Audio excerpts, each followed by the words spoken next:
It's the Blood Red podcast, courtesy of the Liverpool Echo. I'm Guy Clarke. Welcome along. UEFA and French authorities falling over one another to point the finger of blame as the Champions League chaos continues to play out from Paris. Sadio Mane creeps closer to a Liverpool exit, perhaps, and will reflect on the Reds parade through the city on Sunday. We're here to do all of that. We have the face that runs the place, TV's Joe Rimmer, and a brand fake boy fresh from his adventure to Paris. It is Matt Addison. Chaps, I hope you're both well. We've given Gorsty, Doyley and the O some time off after their own escapades out in Paris. But yeah, chaps, I hope you're well. Joe, I'll throw over to you. And I mean, just try and, I suppose, recap the last 48 hours. It seems to have been utter madness in more ways than one. Yeah, it's a difficult one to throw at me, recap that 48 hours. I think it kind of went a bit like this, didn't it? Hope, celebration, frustration, anger, sadness, more frustration, more anger, and then a little bit of defiance and a little bit of celebration. And then today again, more anger, as we see some of the reports coming out of France and some of the things that French ministers are having to say. It's it's one thing to lose a final. At the end of the day, you can't go and win them all.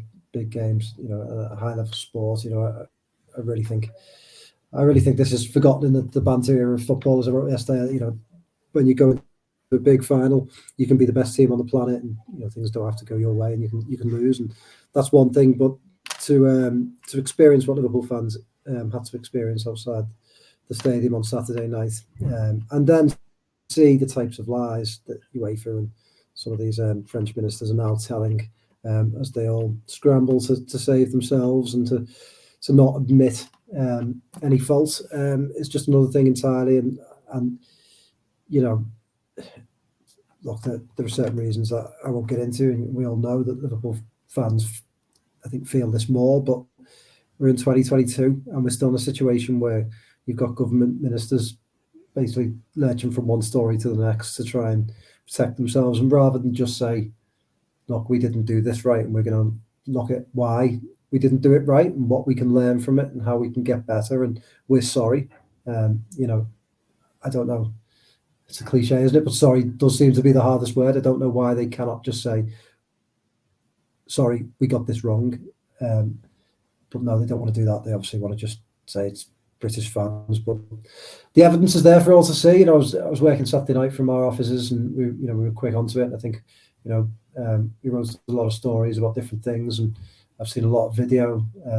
I've read a lot of accounts, and the videos, the testimonies from fans, journalists. I think some of the journalism around it has been superb, and they have shown that it's utter lies. I'm sure there was the odd flashpoint, but 95%, more than that, 99% of fans were behaving themselves. It was chaotic organisation, bad reactions from police who seem to think that the best way of dealing with any crowd is to just spray tear gas at it and stand as far away as possible. And it's astounding. So, yeah, we shouldn't have to talk about this. We should be sort of sad about the result and analysing a defeat and celebrating the cups Liverpool have won. But instead, we're talking about things that really should be long gone out of football. But sadly, as it's proven again, they're not.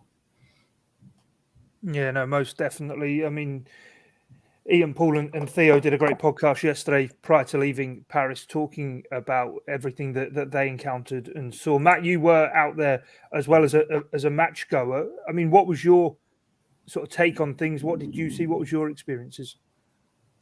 Yeah, very, very similar to what people will have read, to be honest. I think I, fortunately, and it was just by complete good fortune, managed to miss the worst of it. I managed to get away quickly at the end, so wasn't sort of involved in some of the things that we've seen in the videos and the accounts post-match. But yeah, from start to finish, really just really policed in a bizarre way. It would be bizarre, really, to kind of see that in any kind of situation, any stadium, any location where the final was taking place. It would be strange. But when you think of somewhere like the Stade de France, which is used to hosting these big events, you think of the events that have been there in recent years. It's not like this was something that was thrown together. I know there's been a kind of excuse put out there of well, it was going to be held in Russia, but then it's been changed 3 or 4 months ago. I mean, it doesn't take 3 or 4 months to come up with a more comprehensive and sort of sensible plan, really, than what was in place. I mean, I think I arrived roughly around the time that our lads, obviously Ian, Paul and Theo, arrived and kind of had the same experiences that they recounted on the podcast yesterday. So I won't go sort of too much into that, but the kind of funneling people into small spaces, children being squashed up against fences, people trying to kind of help each other out. That was the kind of fear, really, that there was going to be something much more serious than what was the case. And just the blatant lies around it are really disappointing. The fact that even in the stadium, there were signs up, there was things on the screen to say it was fans arriving late at the stadium. That is just blatantly not true. Everyone there knew that wasn't true. Everyone there was kind of 2, 3, 4 hours early and queued up. I was in a queue for about 2 hours to get into the ground, and by the time I got to the front of that queue and got through, there was more people in the queue than when I'd started in the queue. So you can kind of imagine the kinds of numbers, really, trying to funnel people into sort of 3 or 4 gates when there was a queue of several thousand people. It was just not a sensible or logical way of doing things. And I think once you've sort of put all of these fundamental errors together, you could really have had a much more serious situation than what was the case. So you'd like to think that people would learn from this. You'd like to think that in future things will be different, but we can only sort of put forward the accounts that we had. I think it was important as well that obviously a lot of journalists were getting there at that kind of time. It was that kind of time, really, that people were getting there to be there well in advance and in time. And I think as Joe says, the kind of journalism and the pieces that have been written around it, the accounts of it, are there for everyone to see. Everyone who was there knows what they experienced. And those are the people you've got to believe, really, in terms of the way that this unfolded. It's a good thing as well that we've kind of got the technology, we've got the videos, we've got the footage. It's not like it's one person's word against another. There is literally evidence of what happened and when people were there. So yeah, for me it was obviously completely overshadowed the whole sort of event. But the crucial thing for me personally is that I managed to kind of avoid the worst of it, and I'm very much obviously thankful for that being the case. Yeah, don't quite know what was going on in the background there, Joe. You free to talk now? Yeah. Yeah. Got bills, isn't it? It's probably not great for a podcast. In terms of what Matt said there, I mean, it is so different, isn't it, the modern age now, where testimonies are able to be shared and quickly across social media. The journalism from our guys, but other outlets has been first class in terms of detailing exactly what has happened. And I mean, it's telling, isn't it, how UEFA and the French authorities are very quick over the last day or so to be pointing the finger of blame, when all Liverpool have done is put out their statement and demanded answers, demanded there be an investigation into this. Because as well, this isn't an isolated occasion this season at UEFA finals. The Europa League final, Rangers fans had some horror stories out of Seville as well, of the experiences they had across 2 cities in Paris and Seville. And it's not even as though this is, as Gorsty said yesterday, this would have been the primary story even if Liverpool had gone on and won their 7th European Cup, because of the horror stories of what you have heard from supporters, and the fact that it isn't just a case of Liverpool haven't won the football match and this is getting spoken about. It needs a thorough investigation, because from what we've seen and heard, it is absolutely astounding that nobody came away with serious injury. Absolutely. I mean, we can thank our lucky stars, can't we, that no one did. I mean, yeah, I mean, there's some scenes, I think, in Lisbon as well earlier this year. I mean, I think there's a feeling among some, and it's difficult to put into words, really, but I think there's a feeling among some foreign, police perhaps, or authorities perhaps, that British football fans and treat them a certain way, and unfortunately,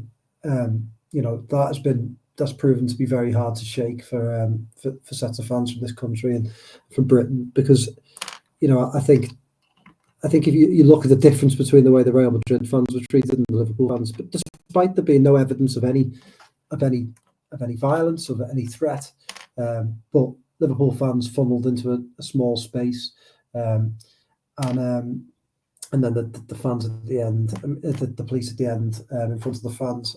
I mean, I think goes a long way to just tell you what the attitude is amongst the authorities towards British football fans, and that's just. It's up to the UEFA and the people that put these competitions together to be bigger than that, to make sure that those things don't happen. And I think it speaks volumes about the conduct of Liverpool fans, that despite the scenes that we saw, there wasn't any violent scenes. That they could have reacted in a totally different manner, but they didn't. They behaved themselves very, very well, and it just exposed the French police for what they were, which is a very, very disorganised and poor way of policing a major crowd. I mean, you've seen some of the videos of fans. That one video, which just boggles my mind, of the fan. And if you haven't seen it, I recommend you go and dig it out. There's a fan at a turnstile, and he's just trying to get his ticket to work. He's getting help off a steward, yeah, isn't he? He's not even looking at anyone. Steward. Yeah, and a policeman casually walks over and tear gas him in the face, sprays him right in the face, and then just steps back like he's just done the most normal thing in the world. And the fan, to his absolute credit, and I cannot believe, barely even reacts. He sort of like takes it as if it's normal and he should expect it, and he carries on trying to just get through the turnstile like a normal match-going fan. And around him are families, young kids and older fans. And I just think, surely the French should be saying, the first thing they should be saying is, we are going to look at why our police reacted in the way that they did. I'm sure there were fans out there with fake tickets, and I'm sure there were fans out there that tried to bunk into the game. I'm not saying they're Liverpool fans. There were certainly some locals that you could see, but perhaps there were. But that doesn't. That certainly wasn't on a large scale. It certainly wasn't on anywhere the scale that has been made out. It certainly wasn't the reason for the way that they reacted, and that shouldn't justify that way of policing. At the end of the day, these things happen at big games. They happen at every big game and every major field, without expecting some sort of touts, counterfeit tickets, people bunking in, or drunk and disorderly. That's just part of organising a big event. And if they can't handle that, then they're not doing their jobs properly. And they certainly don't handle that by holding innocent people through a small space and then having French police tear gas. It's absolutely crazy, and why they can't apologise and hold their hands up to that, I'll never know. Instead, we're having to watch videos of them stand there and say, "Oh, there was 40% fake tickets," which doesn't even, it doesn't even work as a basic maths. It doesn't make any sense whatsoever. And they've gone from saying it was late fans to fake tickets. Well, which was it? It's astounding that they're trying these things, and when in the face of clear evidence, there is clear evidence. Go and watch the pictures and the video, and there is no one that's found any video evidence of fans misbehaving or people trying to force their way in or bunk in or fake tickets or whatever. If they have that evidence, then let's see it, because I don't think they have. It's just excuses, because again, the authorities can't look inward and say we've made mistakes. And again, I just think that. Why can they not admit that they made mistakes? It's the simplest thing to do in this situation would be to say, we're really sorry that fans experienced that on Saturday. They shouldn't experience it at a major final. We will investigate this and come out with a full report before jumping to silly conclusions and putting out statements in the way that they did. They're just, I think, from being in amongst those crowds at certain times, there just wasn't really any kind of common sense in terms of the policing. I mean, there was warnings beforehand about make sure you keep your ticket close to you, because people have been pickpocketing, and there were examples that I saw within the crowds of that being the case. But then you just think, well, if you're trying to avoid that being a situation that you get yourself into, probably the last thing that you do is crowd people into a small space where that kind of thing can thrive. It just seemed like the logical things, the little things that you could do, even, the sort of sensible decisions, which you would know from hosting these events in the past. You'd know how these things happen. It just, right from the start, it just didn't seem a sensible way of doing things. And when you add up those little things, obviously, then the bigger things become an issue. And fundamentally, if you can't admit that those mistakes were made from the start, it just kind of spirals and gets bigger from that point. So, yeah, just every little element of it, it just did not make sense. Right, we'll move away from events in Paris. Of course, we will keep across it here on the Blood Red channel, across the Liverpool Echo website as well. So do keep across it. It won't be the last that we have heard from the fallout from Paris. But for the sake of this podcast, Joe, I think it's healthy for us to move on and to much cheerier topic as well of the parade that Liverpool had yesterday. Of course, they wanted the Champions League trophy on the bus with them, but still with 2 domestic trophies there to show off and celebrate the season in which Liverpool competed in every single game possible to them. It was a great turnout. It was a great celebration of what, in the end, no matter what a number of naysayers will say, is a fantastic season for Liverpool Football Club. Absolutely, it's the type of season that most football clubs in this country would give anything for. It is the type of season which has pretty much is unheard of. No other club has reached the stages that Liverpool have reached this year. Looking at the players yesterday, I thought Jordan Henderson's tweet just underlined his absolute class, humility. And why is the absolute perfect captain for this football club? About how he got off the plane on Sunday morning and thought it was going to be very difficult, and Liverpool fans transformed the mood for them. And those players deserve that. They've put so much into this season, defying expectations, playing every single game that they could possibly play, winning 2 finals, and reaching the final day of the league and losing out by a point and such fine margins, and again losing the Champions League final by a goal, and again it's just an extraordinary goalkeeping display from Courtois, and was superb. He seemed quite salty at the final whistle, which was a slight shame because I don't think anyone ever doubted his ability, and he really did show what a good goalkeeper he was. So yeah, a really sad last 7 days for Liverpool in terms of what they wanted to achieve, but what they did achieve was magnificent. And I find football strange because I saw a lot of people, and I get that opposition fans are going to mock. I don't quite understand if I was a fan of any other club that doesn't, let's be perfectly frank here. If I was a fan of Arsenal, guy, I might be happy that Liverpool didn't win the European Cup. I might be happy that they didn't win the Premier League. But I wouldn't gloat because I just don't understand why you would gloat when you're not in a position to really enjoy it. Okay, maybe a Man City fan might gloat, but certainly fans of clubs that haven't achieved things, certainly enjoy it. Privately, you can be very happy, but this gloating and this, like these football accounts, I've seen a few of them, but now Liverpool reached 3 finals and failed to score in all 3. I was thinking, actually, isn't the tweet Liverpool reached 3 finals and won 2 of them? This banter era of football where everyone's going to be the first to make a joke is just crazy. What these players have achieved is extraordinary. Any other club would give anything to do it, and Liverpool fans quite rightly came out in their absolute numbers yesterday and enjoyed it. And I know I've said it after after Everton stayed up the other week, and there were jubilant scenes, and people were like, "Oh, why are you celebrating being 16th?" They're not celebrating being 16th. They're celebrating a moment in time which was joyous for them. And you don't sit back and look at the table and add things up. You just celebrate football, don't you? Who are these people that like the absolute joy stealers in football that seem to want everyone to sit back and say, "Oh well, don't celebrate the League Cup and the FA Cup because you wanted the Champions League and the league"? This is football is about joy and football's about moments. And if you cannot enjoy what Liverpool have done this season, then go to another sport because it's really not worth it.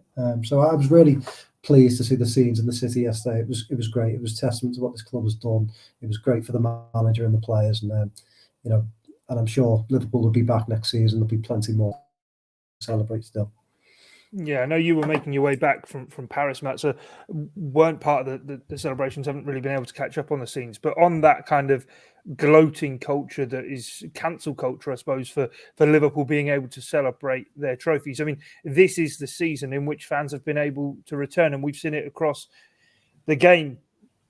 Fans getting onto pitches at the end of the seasons like they did at Goodison Park to celebrate the fact that they survived. I mean, football is about the fans. It's about giving something back. And I suppose yesterday's parade, whilst yes, it's a victory parade to show off the cups, the way in which a number of the players have responded and spoken it was their chance. Andy Robertson said it immediately after the final whistle. It was also the players' chance to give something back to the supporters of appearing on the top of the bus for the players to just, for one last time this season, give them their appreciation for what Liverpool fans have, because it's escapism, isn't it? Football fans, as fans, you live your feelings through what you see of your team. And Liverpool fans this year have been on an incredible emotional roller coaster and journey. Thought at one stage they could well be the first club to do the quadruple in British football. And therefore, yesterday is a chance to have that unity once more before all is said and done, and actually remember this season for the positive, the success it was, rather than losing out in the final in Paris amongst all the scenes we've already spoken about. Yeah, I mean, listen, the last couple of matches were disappointing because Liverpool wanted to win the Premier League and they wanted to win the Champions League. But I think in 3 or 4 years' time, or maybe not even that, maybe in 3 or 4 months' time, we'll look back at this season and see it for what it was, which was a double winning season, which, you know, for most teams, that's something that they can only dream of. I think it's absolutely something to celebrate. The fact that Liverpool did it, I think Jurgen Klopp said it post-match, possibly in his post-match press conference. He said, you know, we're not doing this for anyone else. We're doing this for us. We're doing it because these players deserve it, that the efforts that they've put in. This is a team, of course, that won the Premier League when they weren't able to celebrate with fans. You've got the achievements of the women's team this season. It wasn't about really anything other than Liverpool fans and Liverpool's players having that moment and being able to enjoy it, because, like you say, that's what football's about, isn't it? If you can't celebrate these moments and you can't enjoy them and you can't go out onto the streets of Liverpool and celebrate these trophies, then what are you in it for? I think it just, you know, you see all of the social media stuff and you kind of see different opposition fans making a mockery of it and sort of deriding it, but it doesn't really matter, does it? It says more about what the sort of achievements of those teams have been this season. If Manchester United and Gary Neville are jumping up and down because Liverpool haven't won the Champions League, well, I think that just says far more about Manchester United and the position that they're in rather than the position that Liverpool are in. I think, you know, Liverpool have got to make the most of this. I think the other thing as well is, I said to you this morning, didn't I? It's one of those where if you're Liverpool, you can't win for years. Everyone's been saying it's a disgrace that Jurgen Klopp doesn't take the domestic cup seriously. Liverpool go and win them, and now he's taking them too seriously. So it's just one of those. It's the world we live in, isn't it? Social media. There's always got to be someone taking the mick out of someone else. There's always got to be a winner or a loser, even when Liverpool quite clearly are the winners this season. They've come closer than anyone ever has to winning the quadruple, let's be honest. So, yeah, why not celebrate? Why not have fun? That's what football's about, isn't it? That's what it's meant to be about anyway. And it's one of those, isn't it, Joe, where it's kind of, if it was anyone but Liverpool, maybe Manchester United, maybe Man City, maybe you throw Chelsea into that equation, even maybe Arsenal. But if it were Wolves, if it were Leicester last season who won the FA Cup, have an open top bus parade, everyone goes, good on them. They deserve that. They've come out in force. They've given their team a send off. But for Liverpool, for some reason, it's the jealousy that exists around it. Yeah, I think so. I think Liverpool is an emotional football club, and I think that is what makes it so great at times. That's why Anfield, and you know, I don't care what you say. You find me another stadium that when it unites in the way that Anfield does, you know, provides as good an atmosphere. I honestly don't think there is one, and I think you know, as it's such an emotional football club, people like to prod it and poke it and laugh at it when they can do, but. You know, you look back at I remember the West Brom thing when people, that Klopp was celebrating the draw.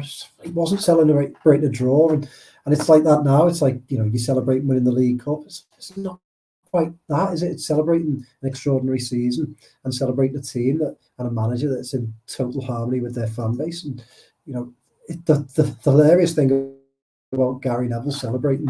Gary Neville, by the way, he tipped Manchester United to win the league this year. That didn't last long, did it? So, and spent, after the match at Anfield, basically spending his commentary having a full-on meltdown on commentary about the state of his club. Yeah, I get that he's going to enjoy that Liverpool haven't won, absolutely, and I would enjoy if Manchester United didn't win something. But I find it ironic that they've just appointed a manager in this desperate hope that he somehow becomes their Klopp and they'll transform their club. And they brought in Klopp's mentor for a bit in Rangnick just to try and do something that Liverpool are doing. Everyone wants to be like Liverpool, and they can deny it. But even Man City, when they laugh at Liverpool, they desperately want to channel the same atmosphere. They desperately want to have the turnout that the fans have, so that they can win the big prizes that gets them over the line. And I know that they've won leagues, but if you want to get over the line in Europe, I do think that you need to channel those emotions. Real Madrid do it very, very well, don't they? We saw this season the way that Bernabeu got them over the line in big games, and they've become a club that knows how to operate in Europe. So I do think there's a lot of petty jealousy, and I think some people might say, why are you bothered about stuff that happens on social media? And perhaps in the role that I'm in, I live my life on social media, and I can't just sort of curl up in the ball and forget about it when Liverpool lose. But yeah, I mean, I do find I'll never understand for the life of me why you'd be a type of fan who'd stick your head above the parapet and say,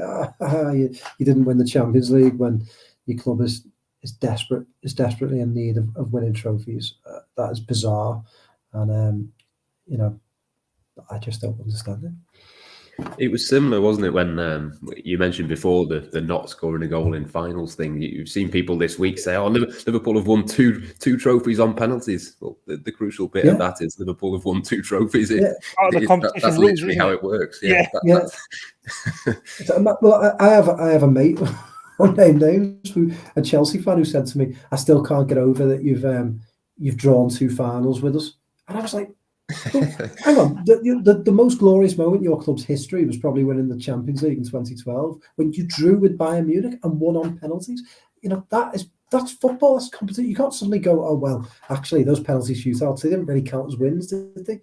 What's a nonsense? Like it's strange how I think these fans that are trying to laugh are the ones that just sound crazy. They sound stupid. I mean, like, if I was a fan of another club, I certainly wouldn't be mocked for winning trophies.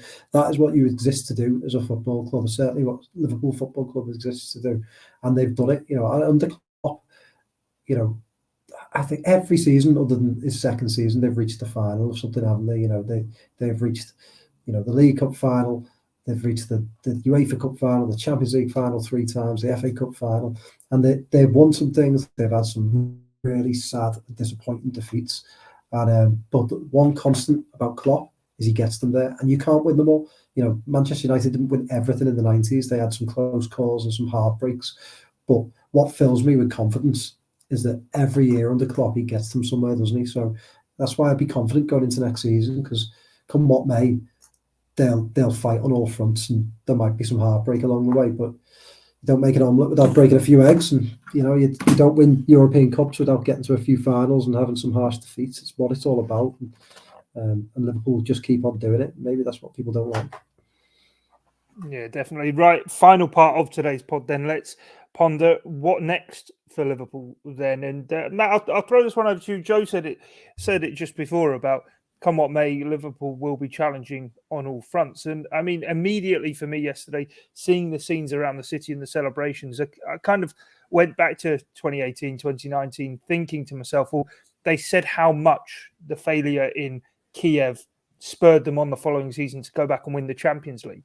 Is that now going to be the blueprint, the mantra for doing a quadruple? I mean, it never has happened. It would be absolutely incredible and improbable for them next year to launch a challenge for the quadruple. But surely the way this story seems to go for Liverpool under Jurgen Klopp is they may well fall first time around, but they'll come back and they'll make sure they get the job done.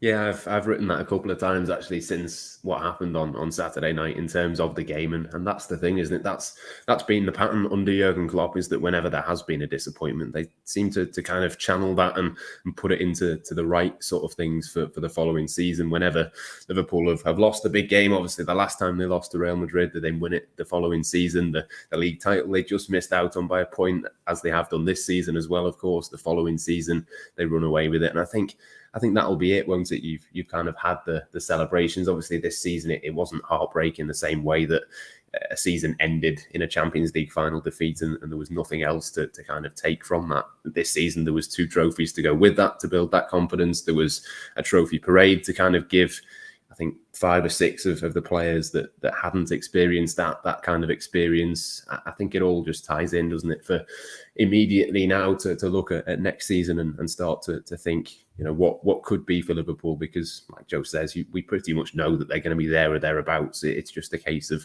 how many can they get over the line, how many can they position themselves for that quadruple again. It's going to be interesting, isn't it, next season in terms of when the World Cup falls and that kind of thing. But I think that even could play into Liverpool's hands. It really does help, I think, when you kind of, as it will be next season, you've kind of got a block of about 16 or 17 Premier League games. Then you've got that 6-week break, and then you've got another block. You can kind of see Liverpool going and looking at that first bit up until that World Cup, win 15 out of the 16 games, put yourself in that kind of position, reset, do it again in the second half of the season. You can really start to see how already this Liverpool team will be basically planning ahead and looking ahead to the future. I think it was Jordan Henderson yesterday who was kind of talking about the parade and the kind of the ability to kind of reset and refocus and take your mind off the disappointment, look ahead to what you have done already and what could also be to come. And I think that's got to be the message, hasn't it, for next season? We're not that far away from pre-season because of how early the season starts next year.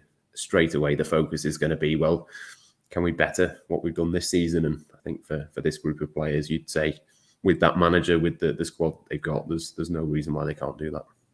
Yeah, Joe, how difficult, though, could it be if a certain Sadio Mane is to depart this summer? Yeah, I mean, the first thing I'd say is you don't go out to do a quadruple. You go out to win, like Matt said, the first few Premier League games and see where the season takes you. But yeah, I mean, look, I think it would be difficult without Mane. I think in a strange way, it looks like if he does leave Liverpool, he'd be leaving them at a time when he's really at the peak of his powers. I've really liked him coming central towards the start of this, towards the end of the season. And I really like the way he plays there. I think he plays with a lot of power and skill and in a direct manner, which I think suits Liverpool. But all teams evolve, all teams change, and I think we were talking yesterday. You think about the amount of forward players, especially, that have left Liverpool, and every time you're tempted to think, "Oh my God, it's over." The likes of Owen, the likes of Torres, Fowler, all these different players that have left throughout the years, Suarez, and you get very worried, don't you? But what Liverpool have done under Klopp is they've bought and sold very well, and I would back them that if they sold Sadio Mane, they'd sell him with a plan and with a purpose, and they'd know where they're going next, and they would evolve, and they would sell him at the right time. So, I don't want to see him go, but then that's just sort of an emotional response to a player that we've really loved watching. I do wonder for Liverpool whether it makes sense, because he's got a year left on his contract. If that's what he's decided, that he'd like to leave, you can cash in now and maybe reinvest that money in a younger player who sort of carries them into the next stage of this team. Because I think what we've seen, sort of hiding in plain sight in the last 2 years is Liverpool sort of signing younger players and bringing the average age of the team down and starting to plan for that next step. So, I think at some point they had to sacrifice one of the front three, and Mane, I think, is the one that they could probably do in the best way possible by getting a decent fee and not hurting them too much in terms of on the pitch and also their image. I think if they sold Salah, it would look very much more like they were a selling club, whereas if they sold Mane, it would more look like they were making a sort of ruthless decision.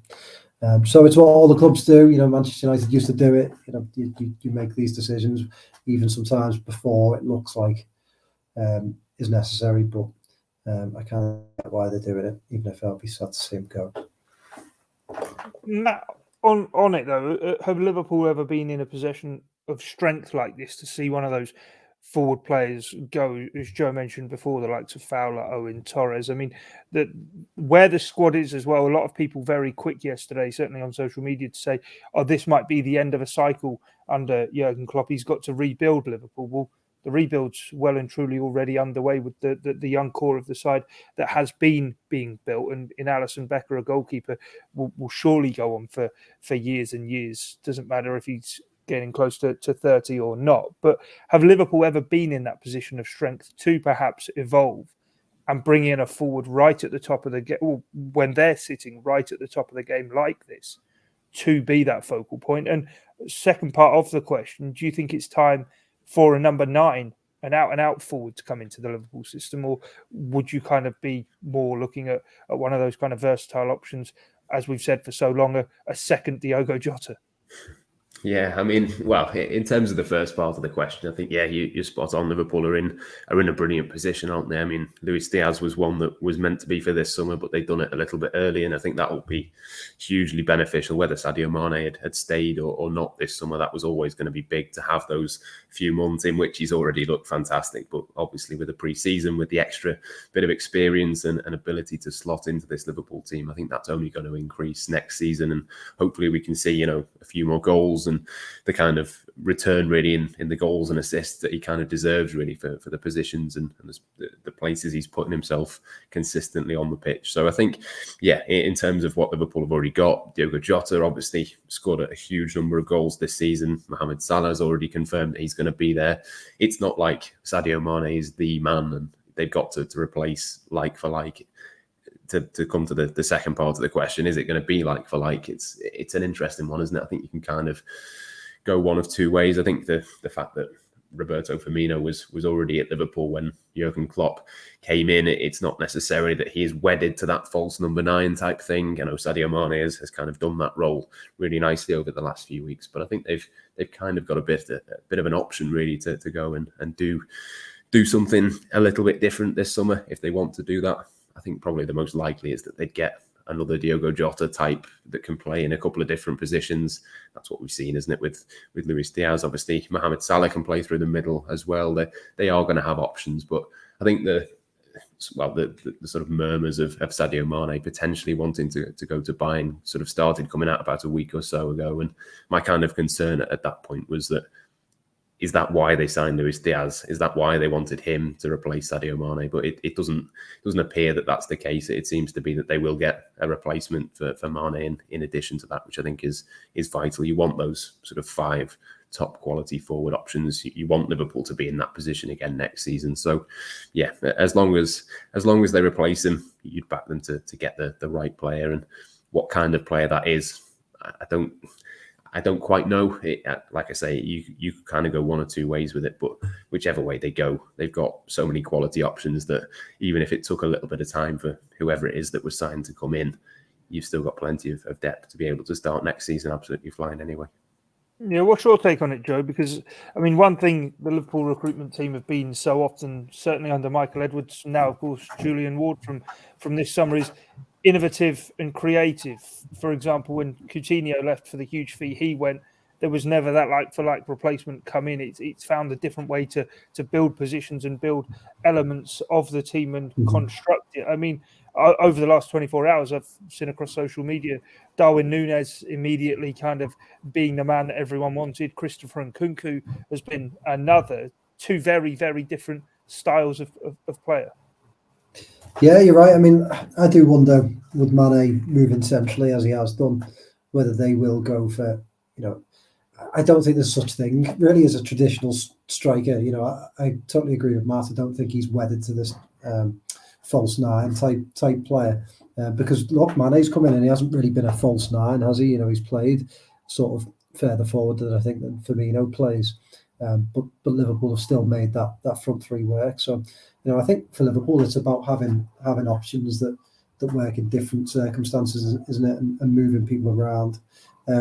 Darwin Núñez is someone that it sort of makes a lot of sense, doesn't it? And sometimes, that's not how it always works in football. But I look at that and think, well, that would probably make sense for Liverpool, but whether his price tag's too big, and I do wonder whether Liverpool getting Diaz and him being the instant success that he's been will add a few £1 million onto any transfer fee of anyone coming in from Portugal, certainly to Liverpool in the coming years. But yeah, I mean, I think it'd be really interesting. I wonder whether they will evolve. I wonder whether they will do something different.